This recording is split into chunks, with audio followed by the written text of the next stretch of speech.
নমস্কার।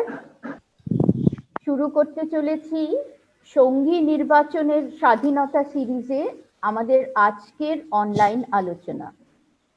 আপনারা হয়তো কেউ কেউ জানেন যে আমরা ডিসেম্বরের মাঝামাঝি থেকে এই সঙ্গী নির্বাচনের স্বাধীনতা ও অধিকার নিয়ে একটি অনলাইন ক্যাম্পেইন শুরু করেছি। কারণ এই নভেম্বর ডিসেম্বরেই আমরা দেখলাম যে হঠাৎ করে আমাদের চারপাশে দুজন সাবালক মানুষের যে পছন্দ মতো জীবনসঙ্গী বেছে নেওয়ার যে মৌলিক অধিকার, তার উপরে যেন খুব জোরদার আক্রমণ শুরু হয়েছে। আক্রমণ যে আগেও হচ্ছিল না তা নয়, আক্রমণ এই অধিকার হরণ আগেও হয়েছে আমাদের দেশের অনেকগুলো রাজ্যে, এমনকি কখনো কখনো আমাদের রাজ্যেও, যেখানে পরিবারের মদতে কোনো গোষ্ঠী বা কোনো রাজনৈতিক দলের উস্কানিতে এই দুটি মানুষ যখন ভিন জাতে বা ভিন ধর্মে নিজেদের জীবন সঙ্গী হিসাবে বেছে নিয়েছেন, তারা যখন বিয়ে করতে চলেছেন বা বিয়ে করেছেন, তখন তাদেরকে পরিবারের সম্মান রক্ষার নামে হত্যা করা হয়েছে, তাদের উপরে নানা রকম হেনস্থা, জোর জুলুম, খবরদারি করা হয়েছে। এটা আমরা বরাবরই দেখে এসেছি। গত কয়েক বছরে তো সেই ধরনের আক্রমণ আরো অনেকগুলো ঘটনা আমাদের সামনে এসেছে। কিন্তু একদম সম্প্রতি আমরা যেটা দেখছি গত 2-3 মাসে, সেটা হলো যে দু একটি রাজ্যে ধর্মান্তর বিরোধী আইন এসে গেছে এবং আরো কয়েকটি রাজ্যে এই আইন আনার প্রক্রিয়া শুরু হয়ে গেছে, তোড়জোড় চলছে, যেখানে কিনা আর শুধু মানে পরিবার, গোষ্ঠী বা কোনো রাজনৈতিক দল নয়, এখানে রাষ্ট্র মান্যতা দিতে শুরু করেছে এই অধিকার হরণ প্রক্রিয়ায়। যে দুটি মানুষ, তাদেরকে রাষ্ট্রের অনুমতি যেন নিতে হবে, রাষ্ট্রের কাছে জবাবদিহি করতে হবে যদি তারা ভিন জাত ভিন ধর্মে নিজেদের সঙ্গী নির্বাচন করে থাকেন। আর না যদি করেন তাহলেই সেখানে তাদের উপরে খবরদারি, জোর জুলুম, ধরপাকড়, আরো নানা ধরনের শাস্তি তাদের পেতে হবে, এবং সেটা রাষ্ট্র আইন করে কাগজ কলমের মাধ্যমে এই মান্যতাটা দিতে শুরু করেছে, যেটা আমরা একদম গত 2-4 মাসে দেখতে পাচ্ছি। তো এই যে আমাদের এই যে মৌলিক অধিকার হরণ হয়ে চলেছে এবং এটা সমস্ত দেশে, অন্যান্য রাজ্যে ছড়িয়ে যাওয়ার একটা প্রবল আশঙ্কা আমরা করছি। আমাদের মনে হয়েছে যে এই অধিকারের হরণের বিরুদ্ধে, এই সঙ্গী নির্বাচনের স্বাধীনতার প্রতি যে আক্রমণ, সেই আক্রমণের বিরুদ্ধে আমাদের কথা বলাটা জরুরি। সেই কারণেই আমরা এই সিরিজটা শুরু করি, যেখানে কিছু অনলাইন আলাপচারিতা এবং কিছু লেখা আমাদের ব্লগে প্রকাশ করে আমরা চাইছি যে অন্তত আগামী ফেব্রুয়ারির 14 তারিখ ভ্যালেন্টাইন্স ডে পর্যন্ত এই ক্যাম্পেইনটা, এই কথাবার্তা, আলোচনা নানা জনের সঙ্গে আমরা চালিয়ে যাব। গত 23শে ডিসেম্বর প্রথম অনলাইন আলোচনায় আমরা দুটি যুগলকে পেয়েছিলাম। তারা তাদের জীবনের অভিজ্ঞতা সেদিন আমাদের সঙ্গে ভাগ করে নিয়েছেন, ব্যক্তি জীবনে এই সঙ্গী নির্বাচনের গল্প, এই ধর্মের বিভেদ এর বিরুদ্ধে স্টেটাস কোকে চ্যালেঞ্জ করে তাদের যে এই নির্বাচন এবং তার ফলে তাদের যে কিভাবে তার গ্রহণযোগ্যতা তারা পেয়েছেন, কিভাবে তারা নিজেদের মতো করে এই চ্যালেঞ্জকে রুখেছেন, এই বিভেদ বিদ্বেষের রাজনীতিকে রুখেছেন, সে গল্প তারা আমাদের সঙ্গে 23 তারিখ ভাগ করে নিয়েছেন। আজকে আমরা পেয়েছি এই ক্যাম্পেইন, এই সিরিজে আমরা আমাদের অত্যন্ত সৌভাগ্য যে আমরা শ্রী শ্রমিক বন্দ্যোপাধ্যায়ের মতো একজন বিদগ্ধ মানুষকে পেয়েছি আমাদের সঙ্গে এই সিরিজে বক্তব্য রাখার জন্য। তিনি বক্তা হিসাবে আসতে রাজি হয়েছেন। সৌমিকদাকে আনুষ্ঠানিকভাবে আমি কোনো ধন্যবাদ দেব না, কারণ সৌমিকদাকে আমরা এবং আলাপ যখন শুরু হয়েছে বা শুরু হওয়ারও আগের যে সময়টা, আজ থেকে প্রায় 18 বছর আগে, সেই সময় থেকেই সৌমিকদাকে আমরা আমাদের পাশে সবসময় পেয়েছি, আমাদের বন্ধু, সহব্রতী, পরামর্শদাতা হিসেবে। এবং আমরা খুব কাছ থেকে না হলেও, খুব ঘনিষ্ঠভাবে না হলেও, কিছুটা কাছ থেকে তো অবশ্যই দেখে আসছি যে প্রতিনিয়ত তিনি তার লেখার মধ্যে দিয়ে, তার বক্তৃতাগুলোর মধ্যে দিয়ে, তার যে গ্রন্থ নির্মাণ এবং পাঠক তৈরির যে প্রচেষ্টা, এই সমস্ত কিছুর মধ্যে দিয়ে বিদ্বেষ এবং বিভেদের রাজনীতিকে কিভাবে উনি প্রতিহত করার চেষ্টা অবিরত উনি চালিয়ে যাচ্ছেন। আমার বিশেষ করে এখানে একটা কথা বারবার মনে হচ্ছে, এখন তো সৌমিকদার 80 বছর, কিন্তু বছর 5 আগে যখন তিনি 75 পেরিয়ে গেছেন, সেই সময়তে আমরা 2016 ডিসেম্বরে একটা বই বার করেছিলাম, বিপন্ন সময়, বর্ণবাদ, জাতীয়তাবাদ, বাক স্বাধীনতা ও আজকের ভারত। সেই বইটায় অনেকগুলো ইংরেজি, জরুরি ইংরেজি প্রবন্ধের অনুবাদ সংকলন আমরা করি আর কি, সেই বইটা।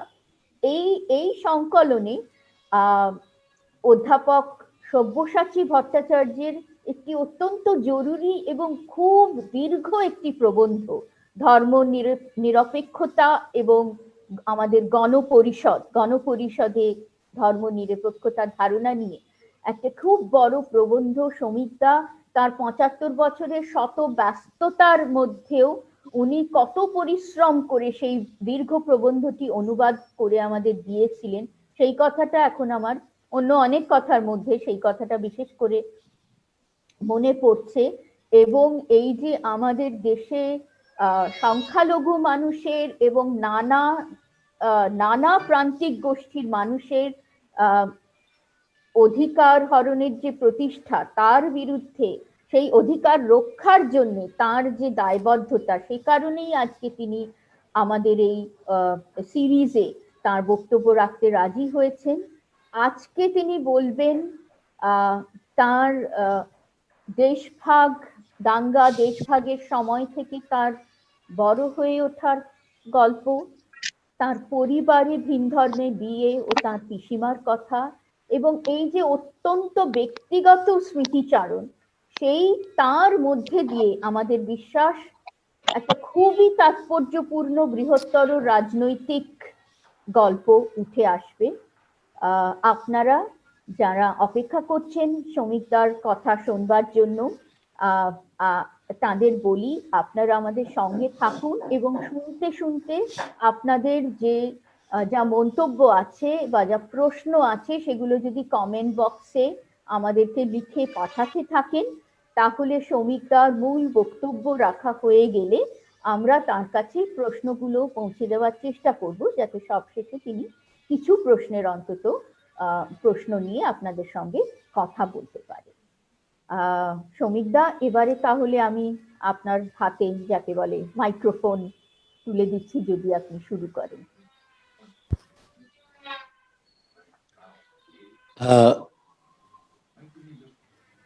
আমার একটু অস্বস্তির কারণ যে বিষয়টা নিয়ে বলবো শেষ পর্যন্ত আজকে, সেটা একান্তভাবে আমার পারিবারিক এবং ব্যক্তিগত। আর নিজের পরিবার, নিজের আত্মীয় স্বজন নিয়ে কথা বলতে বন্ধু বান্ধবদের সঙ্গে কথা বলা যায়, কিন্তু অনেকটা বড় একটা পরিসরে সেই নিয়ে আলোচনা করতে স্বভাবতই একটু অস্বস্তি হয়। কিন্তু আমি যেখান থেকে শুরু করতে চাই, যে আজকে ভিন ধর্মে বিবাহের উপরে যে আঘাত আসছে সরকারি ভাবে, রাষ্ট্রীয় ভাবে, এবং খুব মারাত্মক দিক বিচার ব্যবস্থা, কেন্দ্রীয় বিচার ব্যবস্থা, তারাও কোথাও অন্যদিকে চোখ একটা পর্যায়ের দিকে এগিয়ে যাচ্ছে। সেই পরিপ্রেক্ষিতে যখন ভিন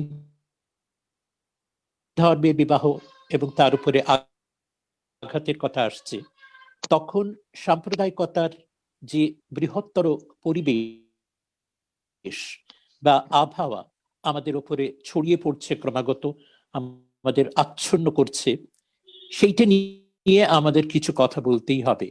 তাই আমি সেখান থেকেই শুরু করব। শুরু করতে গিয়ে যেটা বিশেষ করে বলার, যে আমার বয়সের কারণে, অর্থাৎ যখন জন্মেছি, যখন থেকে আমার জীবন যাপন শুরু হয়েছে, তাতে সরাসরি প্রথম বড় সাম্প্রদায়িক দাঙ্গা, আমাদের দেশের 46-47-এর দাঙ্গা, আমি চাক্ষুষ দেখিনি। সেই বয়স হয়নি তখনও। কিন্তু যেখানে দক্ষিণ কলকাতার যে অংশে আমার, সেখানে কিন্তু দাঙ্গার স্মৃতি তখনও এতই প্রত্যক্ষ এবং এতই সাম্প্রতিক যে তার ভয়ঙ্কর বর্ণনা আমি ছোটবেলায় স্কুলে থাকতেই বাড়িতে শুনেছি। আমি থাকতাম বালিগঞ্জ স্টেশনের কাছে।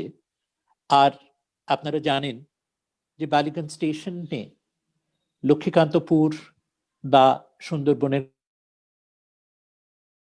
কাছাকাছি অঞ্চল থেকে বহু মানুষ, তারা তাদের চাষের ফল নিয়ে শহরে আসতেন। বালিগঞ্জ স্টেশনে নেমে তারা গড়িয়াহাট বাজারে আসতেন, সেখানে তাদের ফসল বেচতেন। এটা এতই পরিচিত একটা মানুষেরা, চাষিরা, তাদের বালিগঞ্জ স্টেশনে ট্রেন থেকে তারা যখন নামছেন, সংগঠিতভাবে গুন্ডারা, সাম্প্রদায়িক গুন্ডারা তাদের আক্রমণ করে হত্যা করেছে, তার বীভৎস কাহিনী আমি 8, 9, 10 বছরেই শুনেছি। কারণ আমার পরিবারের লোকেরা তার প্রত্যক্ষদর্শী ছিলেন। আর যদিও আমরা এখন এটি যখন আলোচনা করি, তখন আমরা ধরে নিই যে 47-এ স্বাধীনতার পরে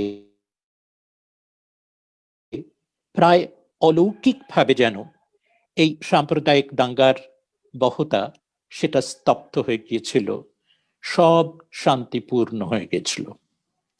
সেটা হয়নি। কারণ আমার মনে আছে যে 50 সালে, 51 সালে, 52 সালে আমি যখন স্কুলে পড়ছি, ঘটনা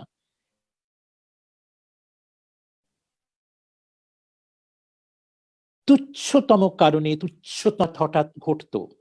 অর্থাৎ এই সাম্প্রদায়িক চিন্তা, এই সাম্প্রদায়িক মনস্কতা, এটা গভীরভাবে তখনও কিন্তু বহত ছিল। আমার মনে আছে আমারই ছোটবেলা থেকে যে একদিন হঠাৎ ছেলে ধরা বলে একটি তরুণ মুসলমান মানুষকে পাড়ার ছেলেরা ঘিরে ধরে, মারতে থাকে এবং মানুষকে অপমান করা, অমর্যাদা দেবার প্রাথমিক প্রায় একটা পর্যায়ে তারা যেন আবিষ্কার করেছিলেন।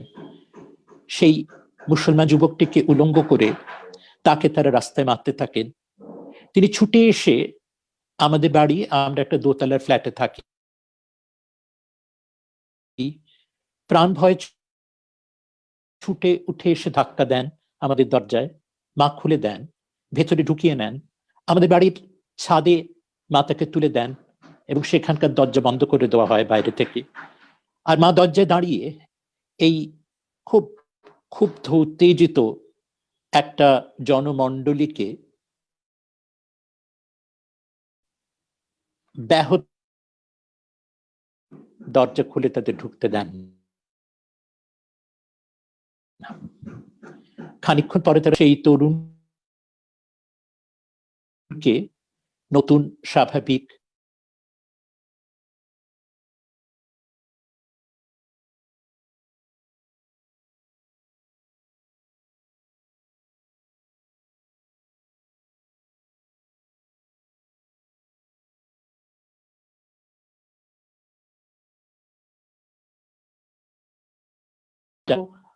বর্ণনায় প্রায় যেটা সংখ্যাতত্ত্বের ব্যাপার হয়ে দাঁড়ায়, কত মানুষ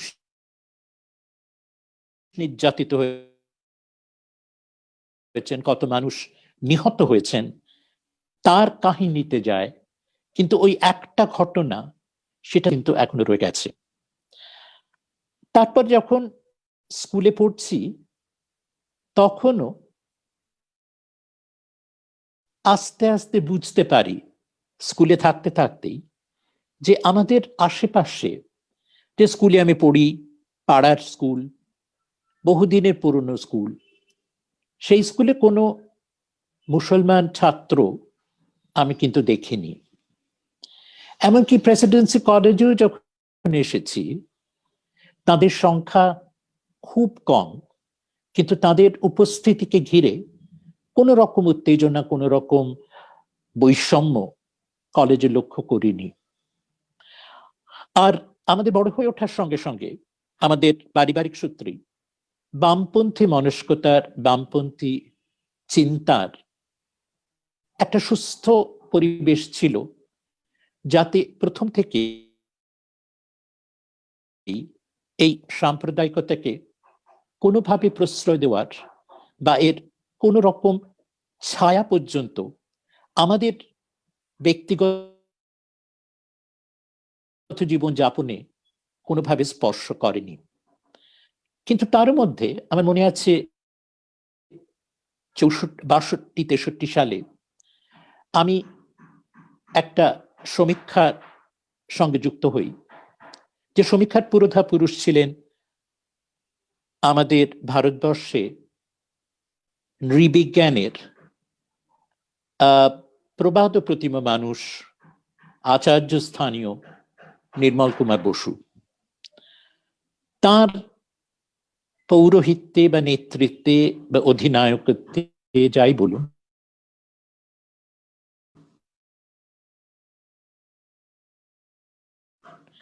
আমরা কলকাতার অ্যানথ্রোপোলজিক্যাল সার্ভে অফ ইন্ডিয়ার একটা জুনিয়র রিসার্চ ফেলোশিপ পেয়ে তার ভিত্তিতেই কাজটা করছিলাম নির্মল বাবুর অধীনে। আমাদের দায়িত্ব ছিল আমাদের পাড়াটাকে, আমার দায়িত্ব ছিল বলবো, আমার পাড়া এবং আশেপাশের কয়েকটা পাড়ায় সামাজিক সংগঠন, সংস্থা, প্রতিষ্ঠান, এগুলোর উত্থান পতন, তার একটা বিচার করা। পাড়ায় যারা একেবারে প্রথমে এসেছেন তাদের পারিবারিক ইতিহাস সামাজিক দৃষ্টিতে দেখার এবং সেই সম্পর্কে তথ্য সংগ্রহ করা, তাদের সঙ্গে আলোচনা করে, এইটা আমাদের দায়িত্ব ছিল। সেই সমীক্ষায় আমার পাড়ায়, দক্ষিণ কলকাতার যে পাড়ায় আমি থাকতাম, সেই পাড়ার খুব পরিচিত জনপ্রিয় দুটো ক্লাব ছিল, করতেন ব্যান্ড পার্টি বের করে, নানা উপলক্ষে তারা পথ পরিক্রমা করতেন। এগুলো ছোটবেলা থেকে দেখেছি, সচক্ষে দেখেছি, আর শুনেছি যে 46-47 দাঙ্গায় মুসলমান নিধন যজ্ঞে তারা তাদের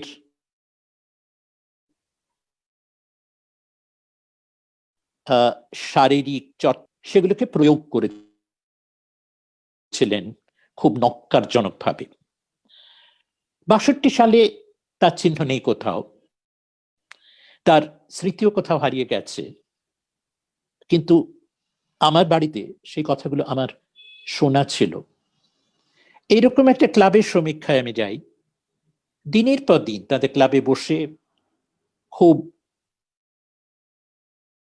নিষ্ঠাবান সমীক্ষকের দায়িত্ব পালন করেই তাদের পুরনো কাগজপত্র, নথি, দলিল, তাদের কর্মকাণ্ডের বিস্তৃত পরিচয়,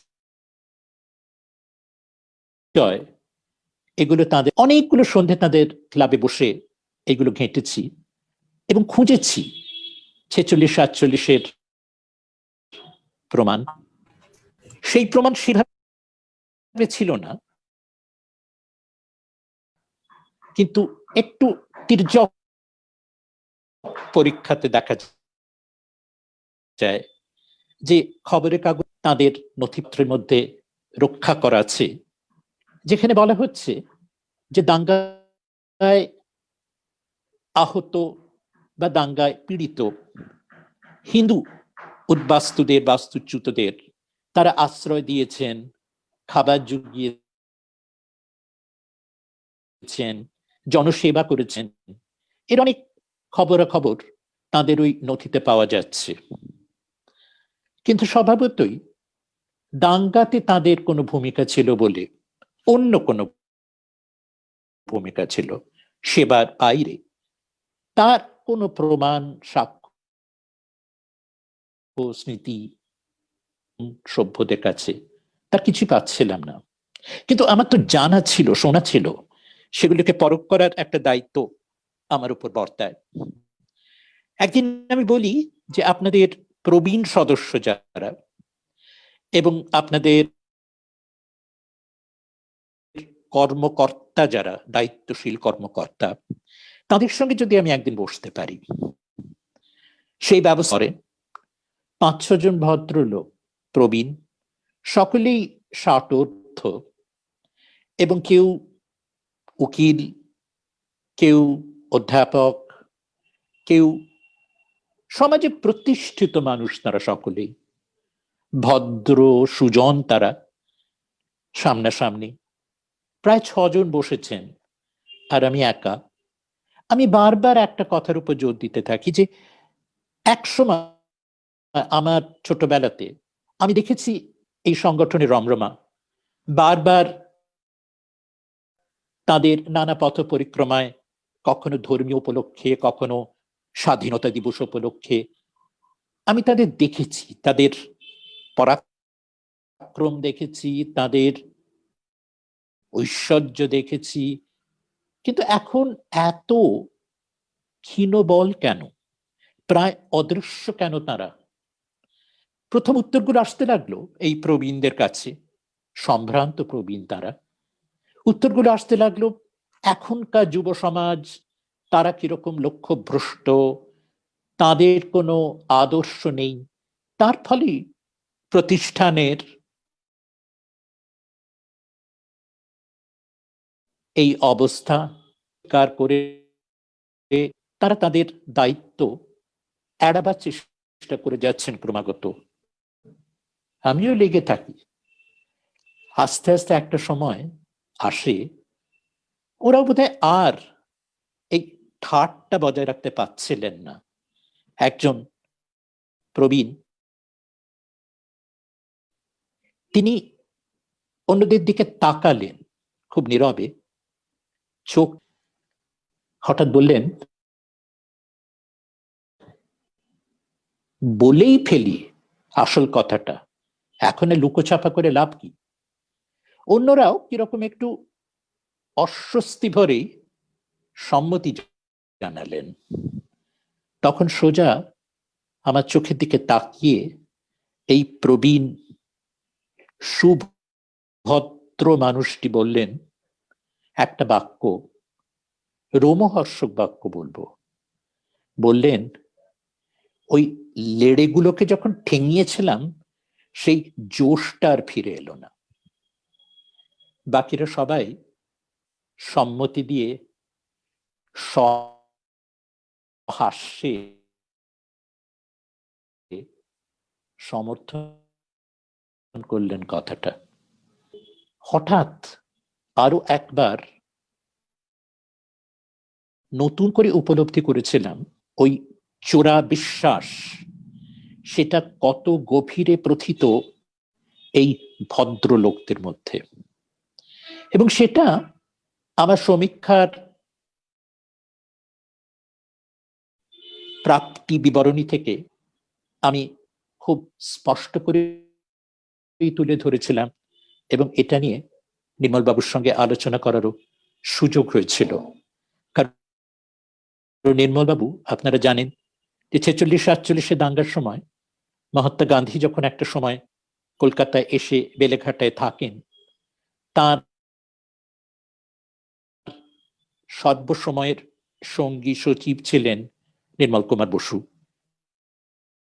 এবং গান্ধীর সঙ্গে নোয়াখালী যাত্রাতেও। আর 46-এর সেই অক্ষয় দিনলিপি এখনো সাম্প্রদায়িকতার ইতিহাস নির্মাণে আমাদের একটা অন্যতম আকর গ্রন্থ।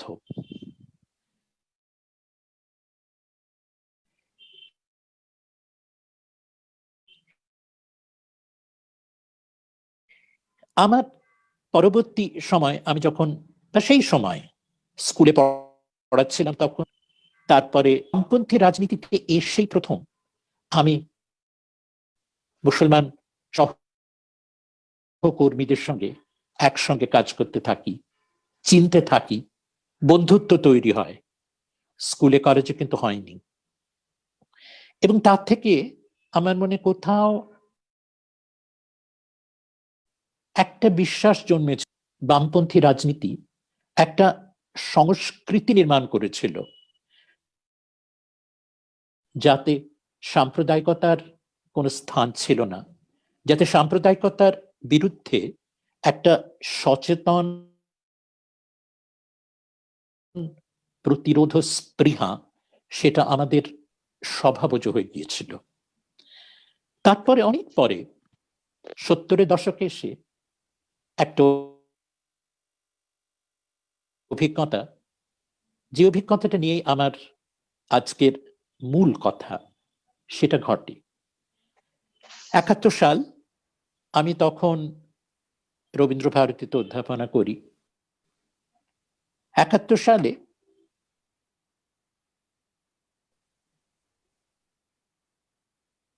একা থাকি দক্ষিণ কলকাতা। সন্ধ্যেবেলা বাড়ি ফিরে, সন্ধ্যে না, রাতই হয়ে গেছিল, 9টা বেজে গেছিল। আমার প্রতিবেশিনী, সমাজবিজ্ঞানী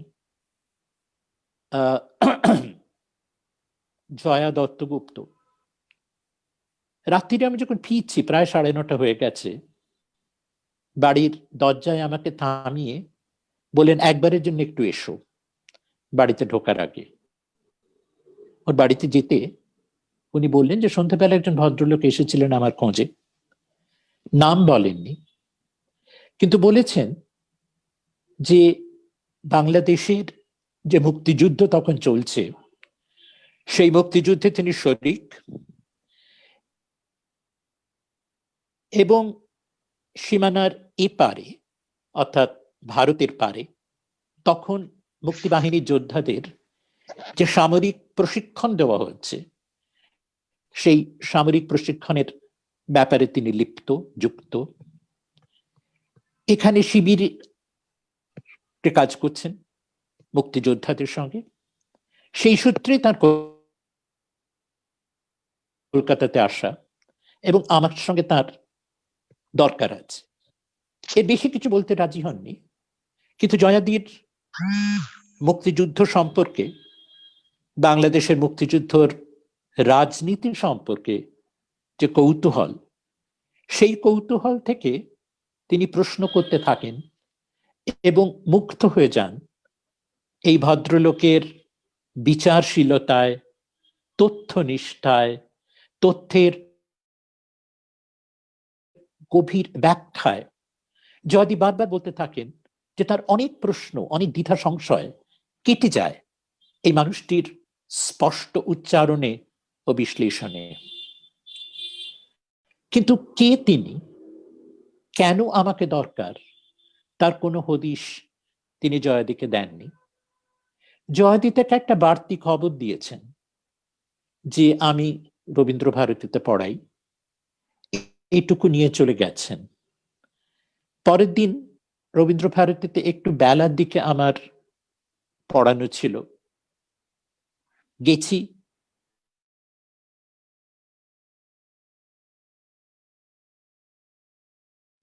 আমার বসবার ঘরে বসতাম, সেখানে পৌঁছতে তার ঠিক আগে আমাদের ইতিহাস বিভাগের প্রধান অধ্যাপকের ঘর। তার ঘরের সামনে আসে প্রধান অধ্যাপক রবীন্দ্রভারতীতে সুনীল সেন, তেভাগা আন্দোলনের অগ্রণী নেতা পড়াশোনা ছেড়ে দিয়ে তেভাগা আন্দোলনে যোগ দিয়েছিলেন নেতৃত্বে। তারপরে ফিরে এসে পড়াশোনা সমাপন করেন এবং তখন রবীন্দ্রভারতী বিশ্ববিদ্যালয় ততদিনে এসে উনি ইতিহাস বিভাগের প্রধানের পদে প্রতিষ্ঠিত। আমি ওর ঘরের সামনে দিয়ে যাচ্ছি, সুনীলদা হঠাৎ আমাকে ডাকলেন, যেতে বললেন আবার সেই এক কাহিনী, সেই বাংলাদেশের মুক্তি শরিক মানুষটি আমার খোঁজে রবীন্দ্রভারতী এসে গেছিলেন। সুনীলদার সঙ্গে দেখা হয় তার, বাকি সমস্ত অধ্যাপকদের, তার মধ্যে আমার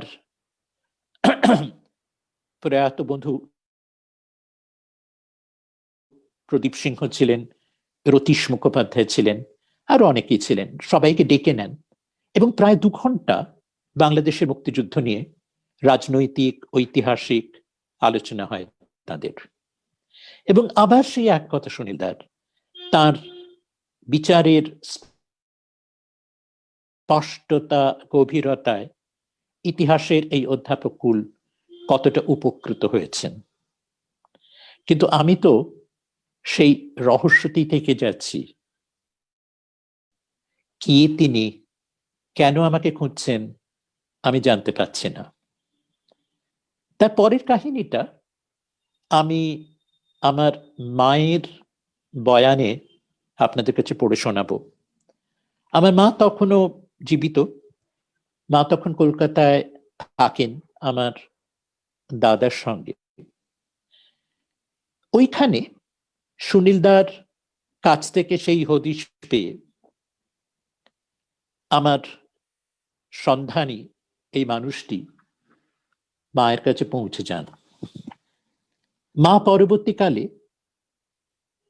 মা বা বলা যায় সেই সময় মা যে ডায়েরি লিখেছিলেন, একেবারেই ব্যক্তিগত ডায়েরি, তার মৃত্যুর অনেক পরে, 83 সালে মা মারা যান, তার মৃত্যুর অনেক পরে আমার ভ্রাতুষ্পুত্রী সেই ডায়েরি ঘেঁটে সম্পাদনা করে একটা ছোট্ট বই প্রকাশ করেছেন, তার থেকে পড়ে শোনাচ্ছি। 1971 সালে ডিসেম্বর মাস, মনে নেই, সেদিন দুপুরবেলা একটা অদ্ভুত ঘটনা ঘটল। একজন ভদ্রলোক এসে বাইরের দরজায় ঘন্টা দিলেন।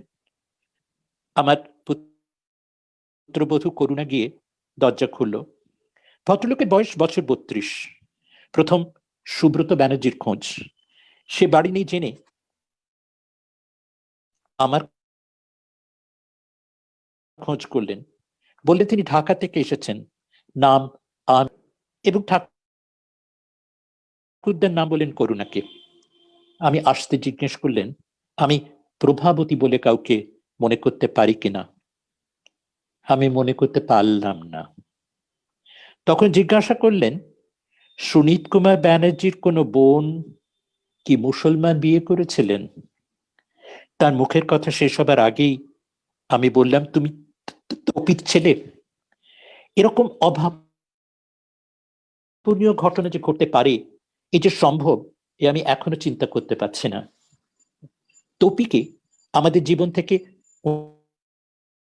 1921 সালের মার্চ মাস থেকে চিরকালের জন্য বিসর্জন দেওয়া হয়েছে।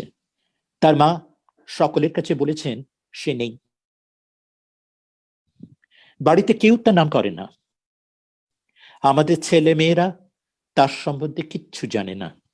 আজ 50 বছর পরে তারই আগ্রহে তার ছেলে কেবলমাত্র বাচ্চু আর সুনীত কুমার ব্যানার্জি প্রফেসর এই সম্বল করে কলকাতা শহরে আমাদের খুঁজে বার করেছে।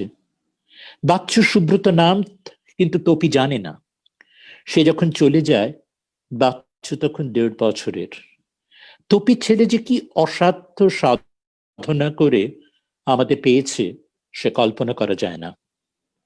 কেবলমাত্র মায়ের আগ্রহে নয়, তার নিজেরও প্রচন্ড আগ্রহ ছিল নিশ্চয়ই। আমরা তার মাতৃকুলের নিকট আত্মীয়। সে আমাদের জানতে চায়, চিনতে চায়, আমাদের স্নেহ পেতে চায়, যে স্নেহ থেকে সে বঞ্চিত হয়েছে এতদিন। পরের দিন রেজা তার মা ও স্ত্রীকে নিয়ে এলো। তপি এখন জানে তার বর্তা নেই। আমাকে দেখে জড়িয়ে ধরে কাঁদলো। আমিও সব ভুলে তাকে জড়িয়ে ধরে রইলাম। কি বলবো ভেবে পেলাম না। 50 বছর পরে একটা হারানো ধন ফিরে পেলাম। তখন কেবল মনে হয়েছে উনি দেখতে পেলেন না। তপি যে শুধু আমাদের ভোলেনি তাই নয়, ছেলে মেয়ে নাতি নাতনিদের কাছে আমাদের কথা বলেছে। তাদের কাছে আমরা অপরিচিত নয়, সেই জন্যই তারা আমাদের পেয়ে এত খুশি হলো এবং এমন ব্যবহার করলো যে মনে হলো যেন অনেক দিন পরে আপন জনের সঙ্গে তাদের দেখা হলো। তপির ছোট মেয়ে জামাই ওরা এলো। ওরা যেদিন ঢাকা চলে গেল সেদিন নাতি নাতনিদের নিয়ে ছোট মেয়েও যাবার আগে ছেলে মেয়ে নিয়ে দেখা করে গেল। এ একটা অপূর্ব ঘটনা। আমার ননদ প্রভাবতী দেবী ওরফে তোপসালে, বছর 15-র একটি বিবাহিত মেয়ে। তখন তার সম্বন্ধে কিছু জানি না, মাত্র 4 দিন তাদের বাড়িতে ছিলাম এবং আমিও তখন 13 বছরের সদ্য বিবাহিতা মেয়ে। 1917 সালে সে অন্তঃসত্ত্বা অবস্থায় বিধবা হয়। আমি তাকে আবার দেখি 1919 সালে। সে তার 1.5 বছরের সুন্দর দেখতে একটি ছেলেকে 2-3 মাস আমার কাছে ছিল।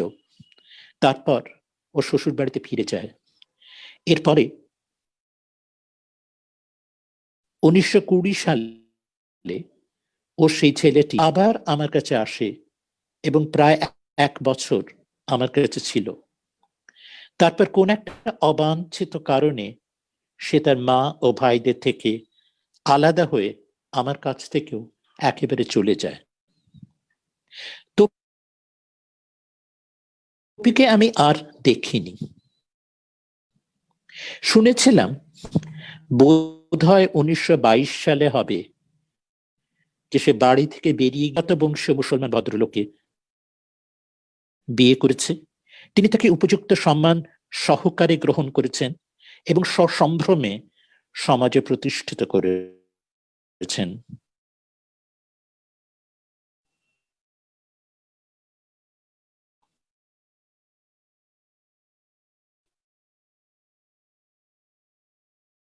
এও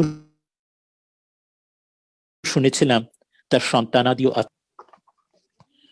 তার বিয়ে হয়েছিল নিম্ন মধ্যবিত্ত এক ব্রাহ্মণ পরিবারে। তারা গ্রামে জনসাধারণে তপি নিজে তখনকার দিনের একটি শিক্ষিত বর্ধিষ্ণু পরিবারের মেয়ে। মনের দিক দিয়ে তাদের সঙ্গে নিজেকে মিলিয়ে নিতে পারেন। সেই জন্য স্বামী যখন মারা যান, তার স্মৃতি নিয়ে বেঁচে থাকা তপির তেমন বিশ্বাস ছিল না। ছেলে মারা যাওয়ার পর সে একেবারে মুক্ত হয়ে গেল, যেন গ্রাস করে বসল। সে পড়া তেমন জানে না, সামনে কিছুই নেই, কিছুর প্রতি তার আকর্ষণ নেই, শুধু শূন্য মুক্ত একটা জীবন। একটা অল্প বয়সী যুবতী মেয়ের পক্ষে রক্ষণশীলা মায়ের কাছে থাকার দরুন অনেক কিছু নিয়ম মেনে চলতে হয় এবং মায়ের সতর্ক দৃষ্টি তাকে অত্যন্ত পীড়া দেয়। ক্রমে সে উত্তক্ত হয়ে উঠছিল। এখান থেকে বেরোবার পর ও যখন কষ্ট পাচ্ছে, ওই মুসলমান ভদ্রলোকের সঙ্গে ও চাক্ষুষ পরিচয়। দূরের থেকে দুজনকে দেখেছেন। তারপর চিঠি পাঠানো চলতে থাকে। শেষ পর্যন্ত ও তার কাছে যেতে রাজি হয় যখন উনি কথা দেন ওকে বিয়ে করে প্রতাশ্রয়ীকে মুসলমান ধর্মে দীক্ষিত করে বিয়ে করেন। তপি 5টি মেয়ে, একটি ছেলে। ছেলে, বউ, মেয়ে, জামাই, নাতি নাতনি নিয়ে আজ ওর পূর্ণ সংসার। 3 বছর হলো ওর স্বামী মারা গেছেন। তার কাছে ও যে ভালোবাসা পেয়েছে সে অবর্ণনীয়। সাধারণ স্বামী তার স্ত্রীকে এত স্নেহ করে, এত প্রাণ দিয়ে ভালোবাসে, এরকম প্রায় দেখতে পাওয়া যায় না। ওকে ভদ্রলোক তার স্নেহ দিয়ে সর্বদা যেন আগলে রাখতেন। ওর সমস্ত আবদার, সমস্ত অভিমান, মনের দ্বিধা দ্বন্দ্ব সব উনি সামলেছেন। ওর ফেলে আসা জীবনের জন্য ওর অবচেতন মনে তাও একটা অপরাধ বোধ ছিল, যা ওকে মাঝে মাঝে অস্থির করে তুলত। ওর স্বামী তখন ওকে ভুলিয়ে, আদর করে, স্নেহ দিয়ে শান্ত করতেন। ওর সমস্ত অভাব উনি একলাই কেবলমাত্র ভালোবাসা দিয়ে মেটাতে চেষ্টা করেছেন। আমি ওকে ফিরে পেলাম, কিন্তু সেই দেবতার মতো মানুষকে দেখতে পেলাম না। এটা আমার দুর্ভাগ্য। বাংলাদেশে নতুন পট পরিবর্তন হবার পর ঢাকাতে এসে আমার জীবনে আরেকটা অধ্যায় যোগ হলো। যদিও বাংলাদেশ বলতে বা শুনতে আমার কাছে অদ্ভুত লাগে। আমার কাছে 2 দেশ মিলিয়েই বাংলাদেশ, পূর্ব পশ্চিম মিলিয়েই আমরা বাঙালি। এখানে এসে অনেক হারানো প্রিয়জনকে আবার ফিরে পেয়েছি। তাদের ছেলে মেয়ে, নাতি নাতনিদের আন্তরিক ভালোবাসা পেয়েছি। আমি আশ্চর্য হয়েছি কেমন করে মা বাবা থেকে ছেলে মেয়েরা পর্যন্ত আমার মতো 73 বছরের এই বৃদ্ধাকে, যার অস্তিত্ব তারা আগে কোনোদিন জানতো না, এমন করে আপন করে নিল। 1974 সালে 73 বছর বয়সে মায়ের এই লেখা। আমার ঠাকুমাকে আমি দেখেছি ধর্মে নিষ্ঠা, ধর্মে বিশ্বাস, বিশেষ করে হিন্দু ধর্মে মানুষকে কি নির্মম করতে পারে, মানুষকে কি নিষ্ঠুর করতে পারে, তার দৃষ্টান্ত হিসেবেই আমি ছোটবেলায় আমার ঠাকুমাকে দেখেছি। যে ঠাকুমা তার মেয়েকে বিধবা অবস্থায় সন্তান হারিয়ে ফিরে আসার পর নিত্য অপমান করেছিস, ছেলেকে খেয়েছিস, এখন আমার ছেলেদের খেতে এসেছিস। তপি নিজে কম তেজি ছিলেন না। একবার নাকি উল্টে জবাব দিয়েছিলেন, এ বাড়ি থেকে যখন যাব তোমাদের মুখে কালি দিয়ে যাব। এবং এক অর্থে কালি হয়তো দিয়েছিলেন, কারণ ঠাকুমার সেই ভয়ঙ্কর, নির্মম, অমানবিক নিষ্ঠাব্রত, সেটার একটা ভয়ঙ্কর খেসারত তাকে দিতে হয়েছিল। আমরা ছোটবেলায় দেখেছি যে ছোঁয়াছুঁইকে কি কদর্য একটা জায়গাতে নিয়ে যাওয়া যায় আমার ঠাকুমার নিত্য আচরণ। এবং স্বভাবতই বাড়ি থেকে বেরিয়ে যায় তাঁরই পীড়নের চূড়ান্ত একটা পর্যায়ে, এবং ভিন্ন মতে বিবাহ করে। তার ধাক্কাটা তাকে কোথায় লেগেছিল, কিন্তু সেই নির্মমতা তাতে এতটুকু পাল্টায়নি। তিনি ঘোষণা করেছিলেন যে তার বাড়িতে ওই মেয়ের নাম, প্রভাবতীর নাম, তপির নাম কোনোদিন উচ্চারিত হবে না। এবং সত্যি আমার মায়ের তখন বয়স 15-16, অত্যন্ত ভীত সন্ত্রস্ত থাকতেন যতক্ষণ শাশুড়ির কাছে থাকতেন। তিনি ভয়ে পরে কোনোদিন নিজেই লিখছেন 50 বছর ওই মানুষটির নাম উচ্চারণ করেননি। আমরা কোনোদিন আমরা 3 ভাই, সুব্রত, সুমন্ত, আমি। আমরা বাবার অন্য ভাইদের কথা জানতাম, তাদের সঙ্গে আমাদের সম্পর্ক ছিল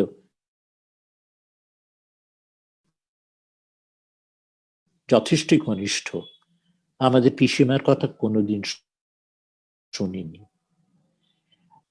সেই উদ্যোগ যদি তপি প্রভাবতী না নিতেন, তাহলে এই সন্ধিটা ঘটতেই পারত না। পরে রেজা ভাইয়ের সঙ্গে যখন আমারও আলাপ হয়েছে, পরিচয় হয়েছে, ঘনিষ্ঠতা হয়েছে, আমি রেজা ভাইকে জিজ্ঞেস করেছিলাম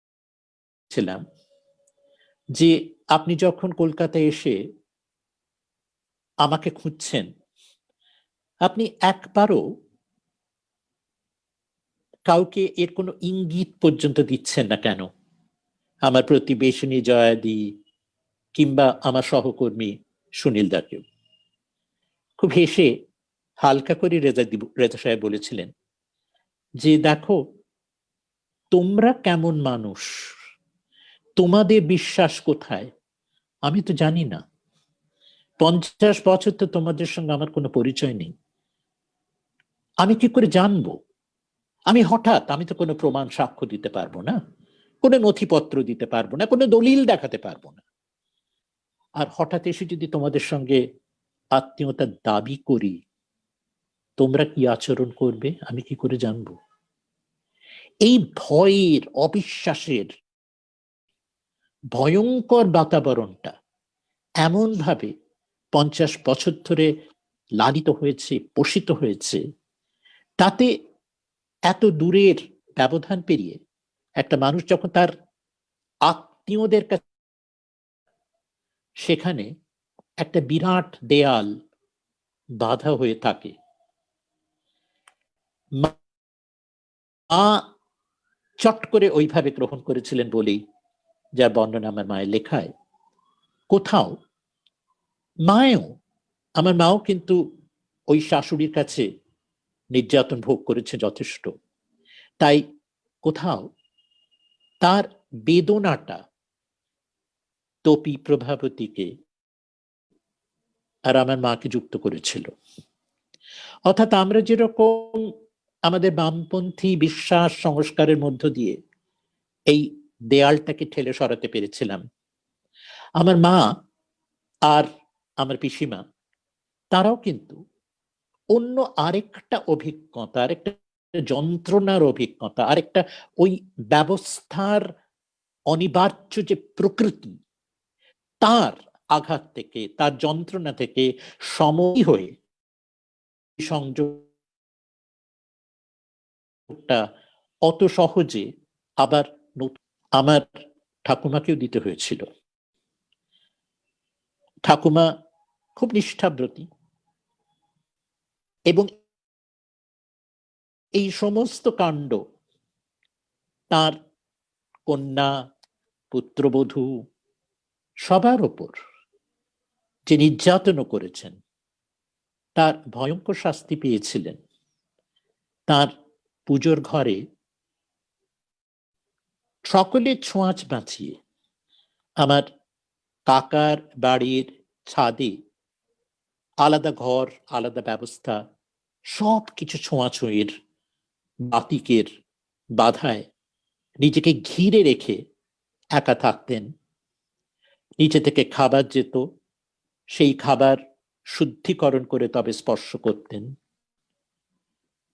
আমরাও প্রায় তার ছায়া এড়াতে পারিনি। তারই মধ্যে একদিন সন্ধেবেলা পুজোর দিচ্ছেন একা ছাদের ঘরে, প্রদীপ থেকে আগুন লাগে, আগুন লেগে যায় গায়ে, পড়েননি, নিচে থেকে আত্মীয় স্বজন ছুটে যান, ছুটে গিয়ে শাড়ি খুলে ফেলেন, নাবিয়ে আনেন। কোনো দহনের চিহ্ন ছিল না কোথাও শরীরে। সারা রাত্রির আমরা হয়তো ট্রমা বলবো, সেই রকমই এক ট্রমায় বলে যান, ঠাকুর তোমায় সারা জীবন এমন করে পুজো করলাম, তারপরে আমাকে পুড়িয়ে মারলে, এই যন্ত্রণাটাই তার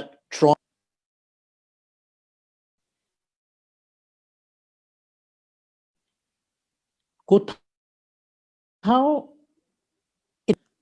অন্যায় পাপ নয়, তার চেয়ে বড় কিছু। এই সমস্ত ব্যবস্থাটা, এই পুরো বাতাবরণটা, তার মধ্যে এত রকমের বিষ, এত রকমের প্রচ্ছন্ন দহন, এত রকমের যন্ত্রণা নিহিত। আর সেইগুলোকে যদি আজকে আবার নতুন করে প্রজ্বলিত করা হয় এবং রাষ্ট্র সেখানে যদি এগিয়ে আসে, তার ভয়। নমস্কার।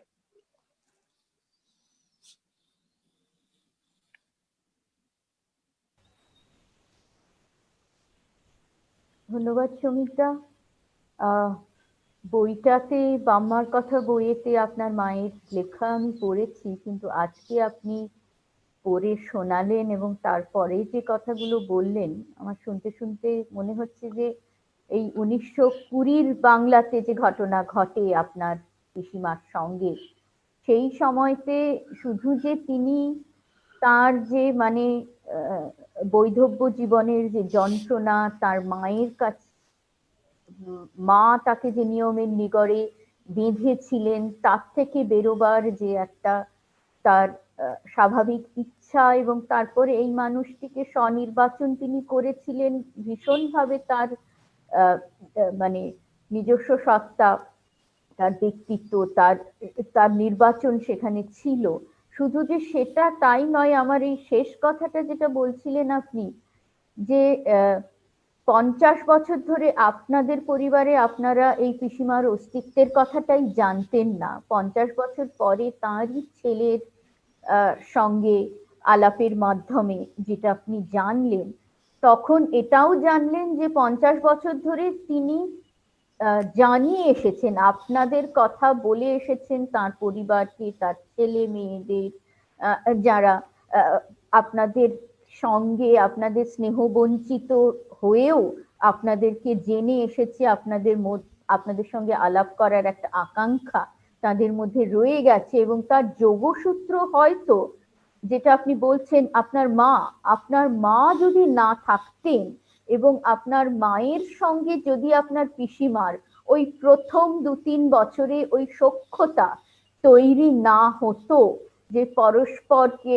তারা শুধু কি বলবো, ভাইয়ের বউ ননদ হিসাবে নয়, যে কোথাও তারাও একই রকম একটা পিতৃতান্ত্রিক পরিবারের একটা যন্ত্রণায় তারা শরিক, সেই জায়গা থেকে যে সখ্যতা প্রথম মাত্র 2-3টে বছরের মধ্যে তার গড়ে উঠেছিল দুজনের মধ্যে, সেই সখ্যতার যে বিশ্বাস, সেই জায়গা থেকেই হয়তো এই 50 বছর বাদে উনি ওনার ছেলেকে যে পাঠিয়েছিলেন যে কলকাতায় গিয়ে আপনার মাকে খুঁজে বার করা।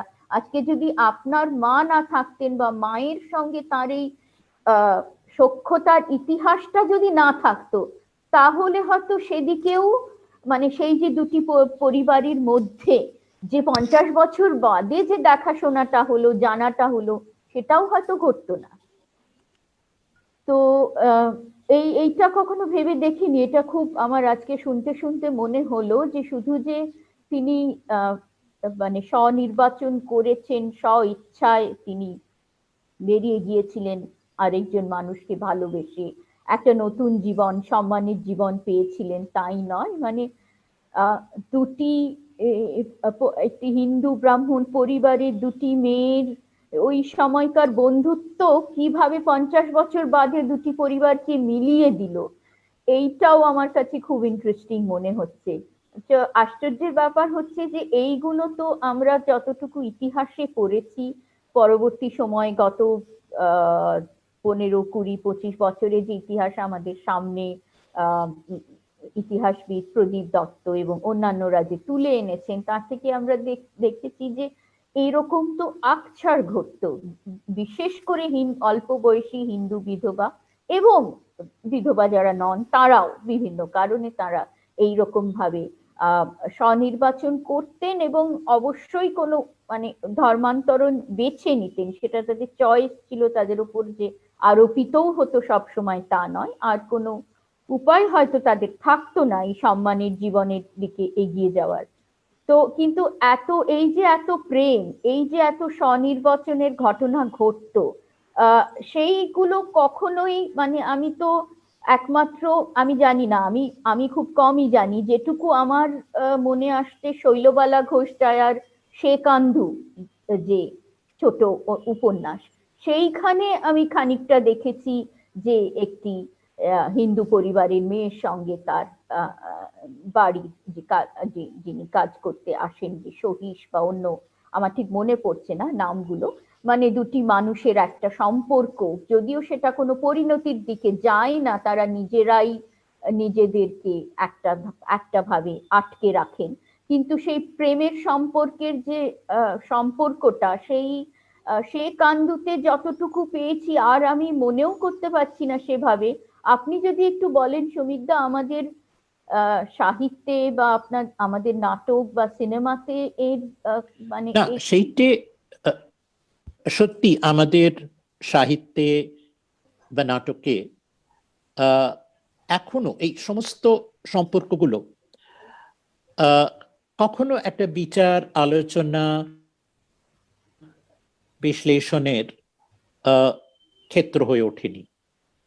আর আরো দুটো কথা আমার বলা হয়নি আমার কাহিনীতে, সে দুটো একটু নিয়ে আসি এখানে, তাতে হয়তো এই কাহিনীটার অন্তত আরেকটা মাত্রা বেরিয়ে আসে। যে আপনারা জানেন যে তখন হিন্দু পরিবারের, হিন্দু সমাজ সংসারের একটা রীতি ছিল যে বিধবা কন্যা বাড়ির অনেক ক্ষেত্রে যখন তারা শ্বশুর বাড়িতে আর স্থান পান না, বিশেষ করে এই ক্ষেত্রে যেখানে বৈধব্য এবং বৈধব্যের পরেই পুত্রের মৃত্যু, তখন তিনি সম্পূর্ণ অপাঙ্ক্তেয় হয়ে যান শ্বশুর বাড়িতে, এক অর্থে বলা, এবং বাপ বেশি এই ক্ষেত্রে অন্তত তাই। এটা যখন ঘটে তখন আরো একটা জিনিস ঘটতো ওই সময় অন্তত, যে এই যে অপাঙ্ক্তেয় বিধবা কন্যা, তাকে একটু কাজে লাগানোর জন্য, যে বাড়ির ছেলে, ওই বাড়ির ছেলে, তার যখন হয়তো সন্তান হবে, সেই সময় একে পাঠিয়ে দেওয়া হতো তার ভাইয়ের বাড়িতে, যে সেখানে গিয়ে ভ্রাতৃবধূর সঙ্গে সময় কাটিয়ে তার স্বস্তির বিধান করা, সেই সময়টা যখন তিনি অন্তঃসত্ত্বা। এইটাই এক্ষেত্রে ঘটেছিল। তাই মা যেটা লিখছেন যে ও ননদ দুবার এসে থেকেছেন, তার একবার কিন্তু আমার দাদার যখন জন্ম হচ্ছে সুব্রতর 1919 সালে, সেই সময়, এবং ওই সময়টাও এটা মনে রাখতে হবে এই কাহিনীর সূত্রে অন্তত শেষ, অর্থাৎ ওই সময় যখন একটা সখ্য তৈরি হয়, একটা সম্পর্ক তৈরি হয় দুটি মেয়ের মধ্যে, যাদের বয়স খুব কাছাকাছি, মায়ের বয়স বোধহয় তখন 15 আর আমার পিসিমার বোধহয় 17, সেই সখ্যের কিন্তু আরো একটা অন্য মাত্রা আছে।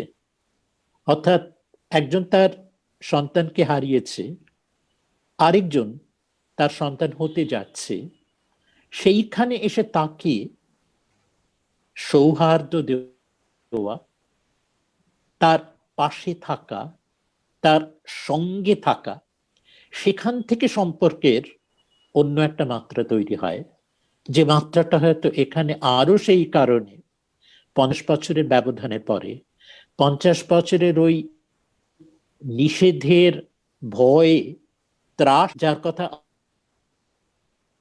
আমাদেরও কখনো বলতে পারেননি মাঠে জমে গেছিল,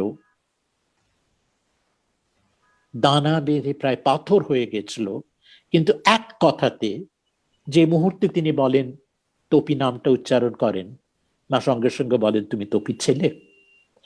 তাই এরও একটা নাটকীয়তাও যেরকম আছে, সেরকম কিন্তু এর মধ্যেও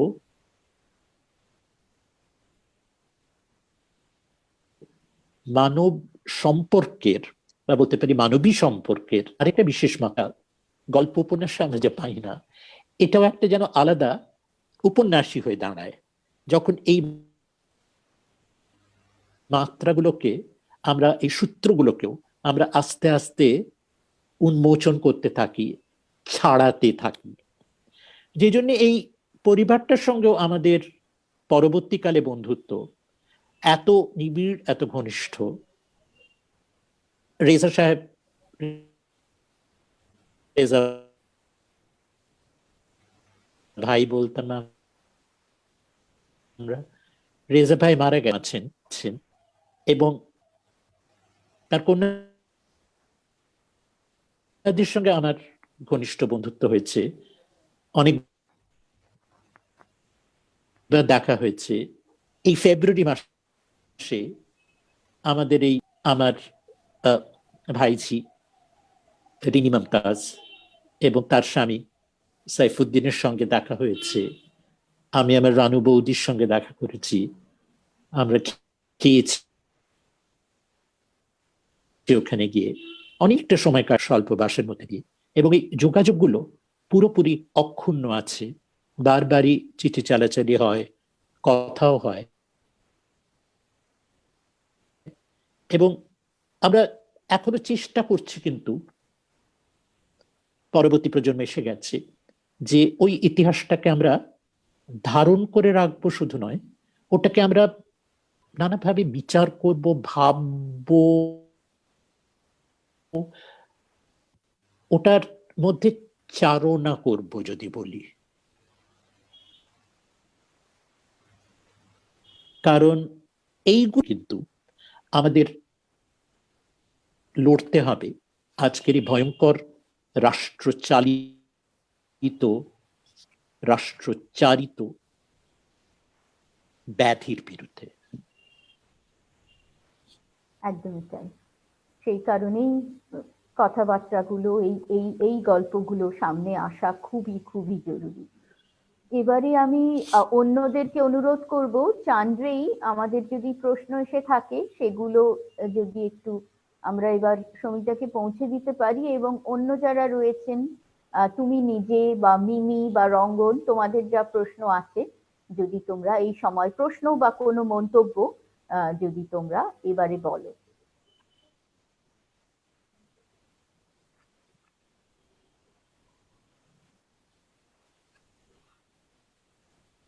সেভাবে কোনো প্রশ্ন আসেনি ফেসবুকে।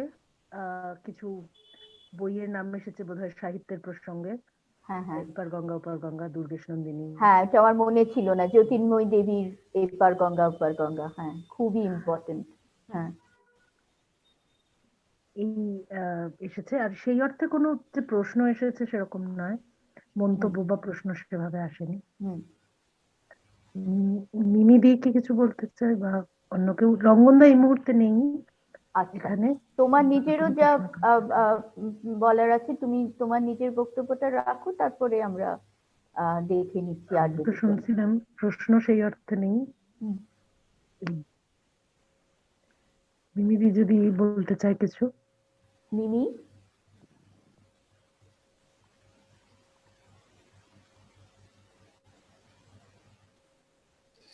আমি শুনছিলাম মুগ্ধ হয়ে, এবং সব থেকে আমার মনে হচ্ছিল যে এত প্রাসঙ্গিক, এবং সত্যি কথা বলতে কি আলোচনাটা এত প্রাসঙ্গিক, এবং এখন আমরা এমন একটা সময় দাঁড়িয়ে আছি, এত বছরের একটা পুরনো ঘটনাও খুব মনে হচ্ছে না যে খুবই একটা সাম্প্রতিক ঘটনার সঙ্গে যেন আমরা মিলিয়ে দেখতে পাচ্ছি।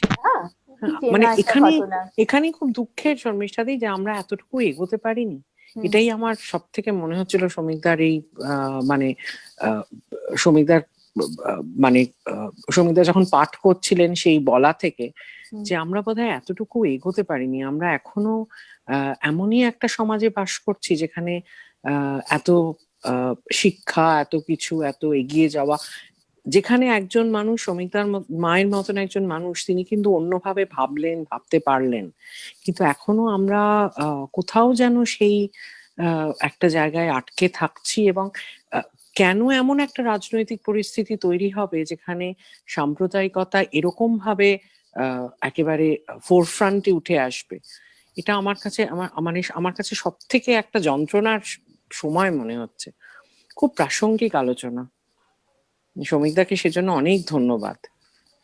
হ্যাঁ, আর আমারও সেই কারণেই বারবার এটা মনে হচ্ছে যে আমরা এর কোনো রেপ্রেজেন্টেশন এত কম কেন দেখতে পাই আমাদের সাহিত্যে, আমাদের ছবিতে। এই কদিন আগে পড়ছিলাম মণিরত্নমের বম্বে সিনেমাটার কথা, কিভাবে সেন্সর বোর্ড বারবার বাধা দিয়েছিল, কারণ সেখানে একটা এরকম 1992 বম্বে রায়টের পরে সেখানে এই দুটি ভিনধর্মী মানুষের প্রেমের কাহিনী তার প্লটের মধ্যে থাকার দরুন। তো আমি তাই তখন মনে করার চেষ্টা করছিলাম যে আচ্ছা, আমাদের বাংলা ছবিতে, বাংলা থিয়েটারে, মানে যেগুলো এত এত মানুষের কাছে পৌঁছয় এবং মানুষের মনে সাহিত্য, সংস্কৃতি, নাটক, সিনেমার যা প্রভাব সে তো আমরা সকলেই জানি, বলে শেষ করা যাবে না। সেখানে আমরা সত্যি কতটুকু দেখতে পাই। এই আরেকটা আমার এখন কথা বলতে বলতে মনে পড়লো, সেটাও আমার মনে হয় খুবই প্রাসঙ্গিক। সেটা হচ্ছে গৌর কিশোর ঘোষের প্রেম নেই, মনে পড়ছে সমিতা? সেটাও শুরু হয় এইরকমই, সেটাও বোধহয় 1930-এর বাংলার প্রেক্ষাপটেই, যখন আর কি ফজলুল হক সরকার গঠন করছেন সেই সময়, মধ্য 30-এ। তখন একটি গ্রামের জল আনতে যাচ্ছে, কিভাবে সে পুকুরে জল আনার পর তার স্পর্শদোষ হয়ে যাবে বলে তাকে মানে দুটি মানুষের মধ্যে সখ্যতা, যে একসঙ্গে জল আনলেও এর কাপড়ের জল অন্য কারুর কাপড়ে লাগবে, হিন্দু মুসলমান দুটি মেয়ের মধ্যে সখ্যতা, এবং তারপরের যে গল্পটা ওই জায়গাটা থেকে শুরু হয়। এইটা পড়তে পড়তে মনে হলো আমার। কিন্তু সত্যি সত্যি মানে আমি জানি না, আপনার থেকে আরেকটু জানতে পারলে ভালো হয় যে সিনেমা বা নাটকে আপনি এর যদি কথা আমাদের একটু বলেন। এইখানে আমি একেবারে শুরুতে একটা ছোট্ট কথা বলেছিলাম, সেটা ফিরে গিয়ে একটু বলি যে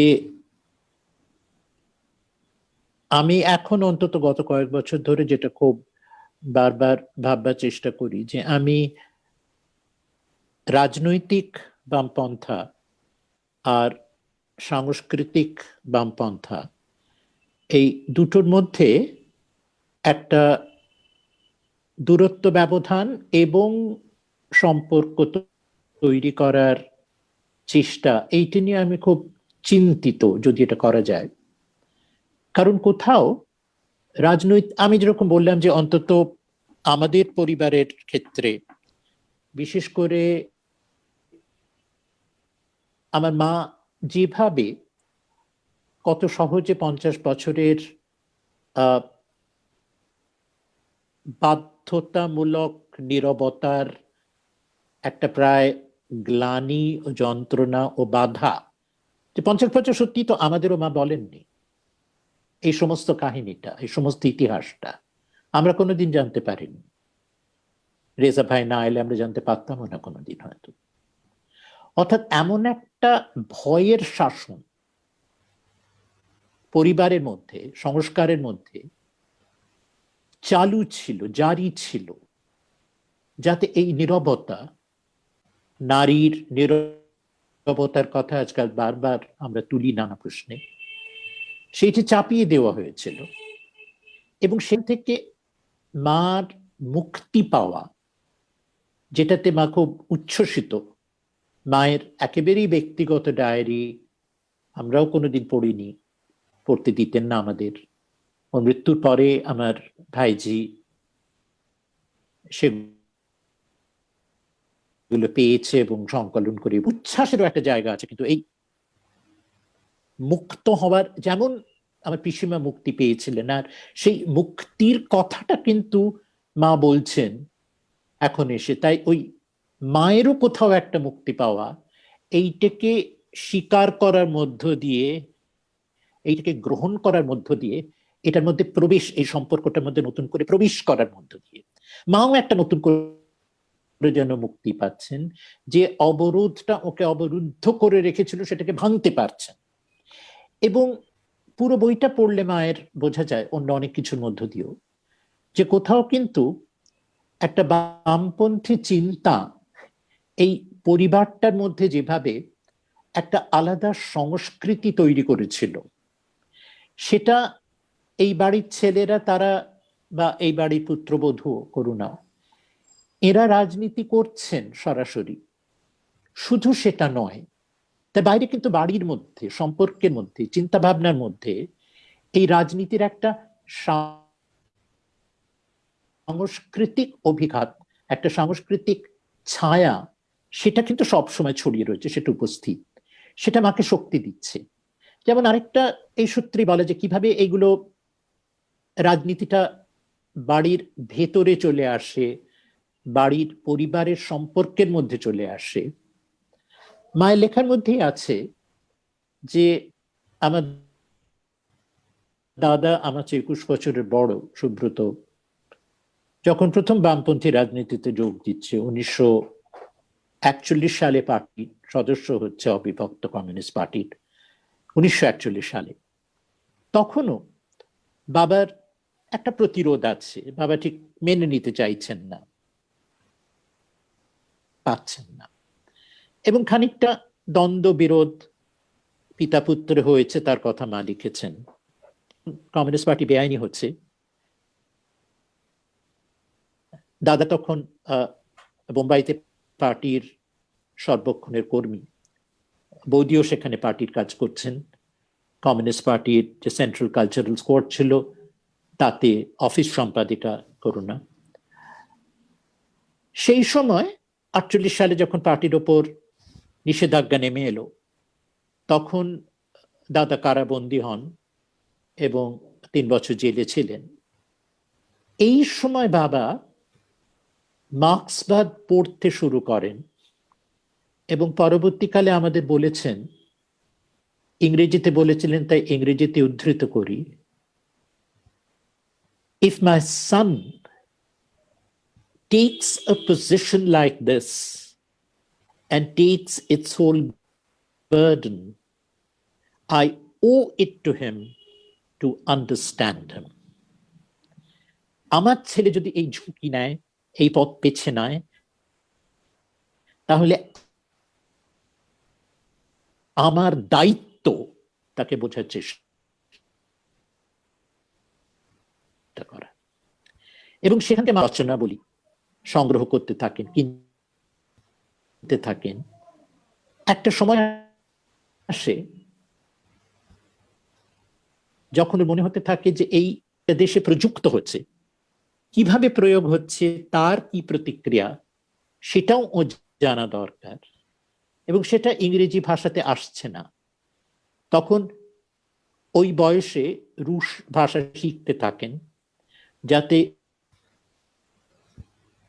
রুশ দলিল পত্র লেখা উনি পড়তে পারেন নিজে সরাসরি। পড়তে গিয়ে একটা সময় যখন ওর মনে হয় যে উনি অভিধান কিনেছেন, রেকর্ড কিনেছেন, দিয়ে ভাষা শিখছেন বাড়ি বসে, অনেকগুলো ভাষা জানতেন, করেছেন তা নিয়ে। কিন্তু যখন আটকে যায়, তখন খুব ঘরকুনো লোক ছিলেন, মাকে বলেন এবং তার ব্যবস্থা করেন যাতে মা রুশ ভাষার বিদ্যালয় গিয়ে, শিক্ষালয় গিয়ে রুশ ভাষা শিখতে পারেন। আর আমার মনে আছে ছোটবেলায় যে রাত্রিরে মা আর বাবা আমাদের খাইয়ে দাইয়ে দুজনে রুশ ভাষা চর্চা করছেন। মা যা শিখে এসেছেন তার থেকে বাবা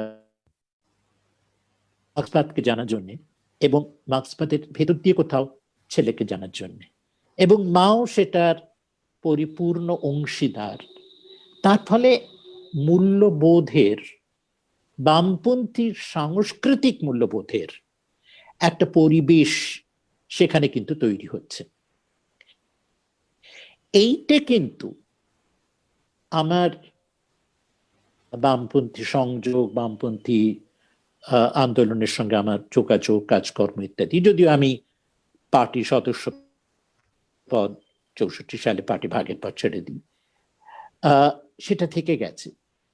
এইটা কিন্তু এইভাবে কোথাও, অর্থাৎ নিজের বাড়িতে, নিজের পারিবারিক সম্পর্কগুলোর মধ্যেও এই চিন্তাকে নিয়ে আসার যে ক্ষেত্রটা, সেটা কিন্তু তৈরি হয়নি।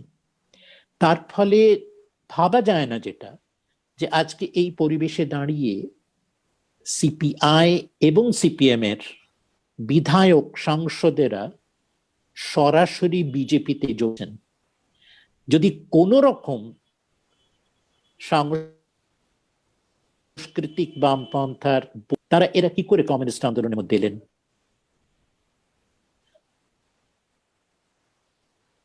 বামপন্থী আন্দোলনের মধ্যে এলেন এবং তারা পার করেছেন।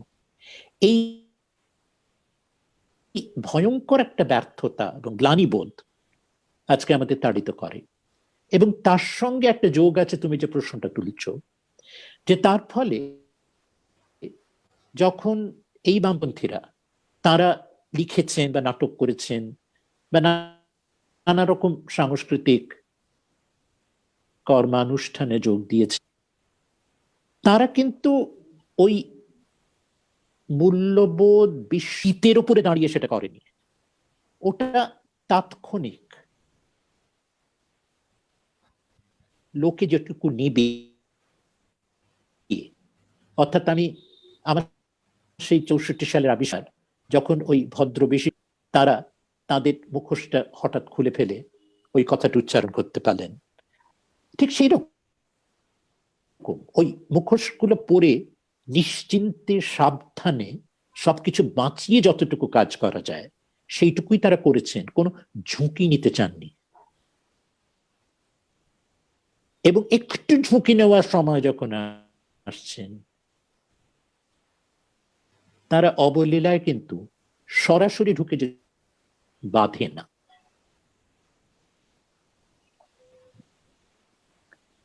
কি করে আশা করব, কি করে ভাববো যে তারা লিখে বা তাদের অভিনয়ের মধ্য দিয়ে তারা নিজেদের ওই জায়গাটাতে এসে দাঁড়াবেন, ওই মুক্তির জায়গাতে এসে দাঁড়াবেন, যে মুক্তিটার কথা আমার মা বলছেন। এই সম্পর্কের মধ্য ওই মুক্তির চেতনা, স্বাদ সবটাই। ঠিকই সমীকদা, এই মুক্তির জায়গায় সম্পর্কগুলোকে বোঝা, সেই বোঝার দায়বদ্ধতা, এবং তার মধ্যে মানুষ কিভাবে মুক্তি খুঁজে পেয়েছে, আপনার পিসিমার কথা বা অন্যান্য সমস্ত যত ঘটনা আমরা জানি, এইটা তো আমরা কখনো করিনি, আমরা নিজেরা কেউই সচেতন ভাবে করিনি।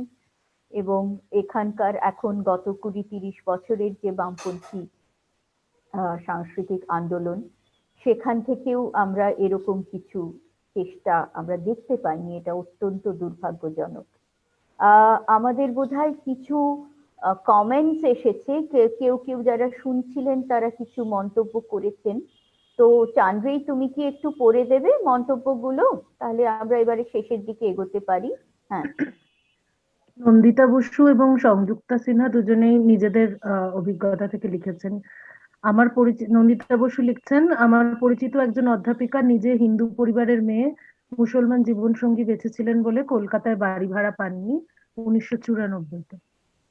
এবং সংযুক্তা সিনহা লিখছেন, আমার মাসি শাশুড়ি হিন্দু ছিলেন, মেসোমশাই মুসলমান, শ্বশুরবাড়িতে তাকে নিয়ে লুকোচুরির একটা বিষয় ছিল। মাসির শ্বশুরমশাই একজন উচ্চপদস্থ আমলা ছিলেন। পূর্ব পাকিস্তানে মাসিকে তিনি স্নাতক হওয়ার আগে সংসারে যুক্ত হতে দেননি। এই দুটো কমেন্ট এসেছে। ঠিক আছে, আমার মনে হয় যে এই আলোচনা, এই গল্পগুলো আমাদের সামনে আনতে হবে এবং এই আলোচনাটা চালিয়ে যেতে হবে, যাতে করে আমরা যে কাজে আমরা সকলেই হয়তো ফাঁকি দিয়েছি নানাভাবে, আহ, আহ, শুধুমাত্র যারা কোনো আহ, আহ, যারা ভোটের রাজনীতি করেন, যারা দলীয় রাজনীতি করেন তারা নয়। আমার খুব ইদানিং মনে হয় যে আমরা প্রত্যেকে ব্যক্তিগতভাবে গত 15-20 বছরে চেষ্টা হয়তো করেছি, কিন্তু সেই চেষ্টাটা যথেষ্ট ছিল না। আরো অনেক সচেতন হয়ে আরো অনেক বেশি আমাদের চেষ্টা করা উচিত ছিল, যা করিনি। তাই হয়তো আজকে এই পরিস্থিতির সামনে এসে আমরা দাঁড়িয়েছি। তাই আমাদের এই আলাপ আলোচনা আমরা চালিয়ে যাব। আগামী 12 তারিখে আমাদের কয়েকজন অল্প বয়সী ছেলে মেয়েদের কথা আমরা শুনবো। একটা প্যানেল ডিসকাশনের মতন সেদিন হবে। তাদের মুখ থেকে এখনকার তাদের যে জীবন এবং তারা যে কাজ করছেন সেই কাজের অভিজ্ঞতা এবং তাদের জীবনের গল্পগুলো আমরা শুনবো। এবং তারপর প্রত্যেক মঙ্গলবার 19 তারিখে আছে, আবার 26শে জানুয়ারি আছে, যেদিন আইনের দিকটা নিয়ে, আইন এবং সাংবিধানিক অধিকারের দিকটা নিয়ে 2-3 জন আইনজীবী বা আইন পড়ান এরকম মানুষদের সঙ্গে আমরা আলোচনায় যুক্ত হব। শৌমিকদা, আপনাকে অসংখ্য ধন্যবাদ। আপনাদের আমি অনেকের মন্তব্য দেখতে পাচ্ছি যে এই আলোচনা শুনে তারা কতখানি ঋদ্ধ হয়েছেন। আমরা যতবারই আপনার কথা শুনি ততবারই নতুন নতুন করে নতুন ভাবনা আমাদের মনে, নতুন প্রশ্ন আমাদের মনে জেগে ওঠে। আপনি ভালো থাকুন এবং লিখতে থাকুন, বলতে থাকুন, আমাদের সঙ্গে থাকুন। এই বলে আজকের আলোচনা তাহলে আমি সকলকে ধন্যবাদ জানিয়ে শেষ করি আজকের মতো।